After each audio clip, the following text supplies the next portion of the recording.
नमस्कार, बहुत बहुत स्वागत है आपका। बात करने जा रहे हैं उस बयान की जिसको लेकर के सियासी हलकों में अब खूब चर्चा हो रही है। ये बात कही है सुब्रमण्यम स्वामी ने, यानी बीजेपी नेता ने। और इस बात में जिस अहम चीज का जिक्र है वो है नई बनने वाली संसद का जिक्र। नई बनने वाली संसद का अगर पूरा का पूरा जो ठेका है, देसी भाषा में कहूं तो वो टाटा को कैसे मिला, इसको लेकर के सवाल खड़े किए हैं सुब्रमण्यम स्वामी ने।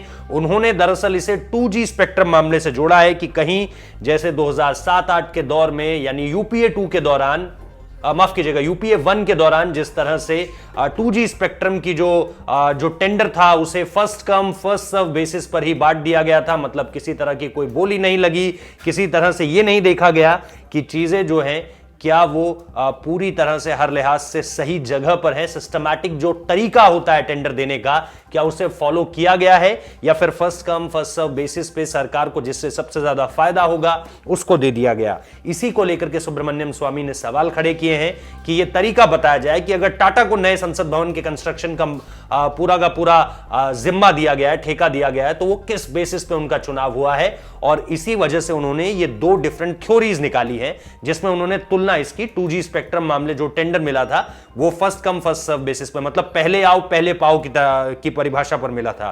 तो इसी की तुलना उन्होंने पूरी तरह से की है। उन्होंने ट्वीट करके लिखा है कि क्या किसी को पता है कि टाटा को नए संसद परिसर के निर्माण के लिए कैसे चुना गया? इसके लिए बोली लगी या 2G स्पेक्ट्रम घोटाले की तरह जो पहले आया उसे ही दे दिया गया? स्वामी के इस ट्वीट पर कई यूजर्स अपनी प्रतिक्रिया दे रहे हैं।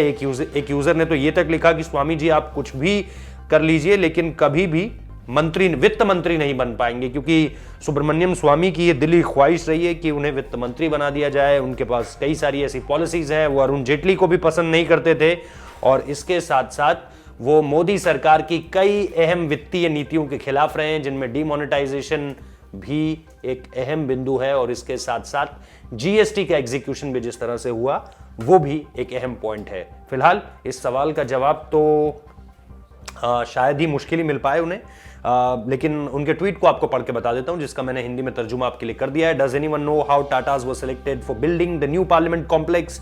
Was it by bids or like in 2G spectrum scandal on first come first serve basis? ये उन्होंने लिखा है। तो लेट्स सी, इसका जवाब अगर उन्हें मिलता है तो हम भी आपको बताएंगे कि कैसे जो है वो टाटा को चुना गया। खैर, ये जो इमारत है ये पूरी तरह से आत्मनिर्भर भारत के सबसे सशक्त हस्ताक्षर होने जा रहे हैं, ऐसा हमें पता चला है। फिलहाल इस वीडियो को देखने के लिए बहुत बहुत शुक्रिया।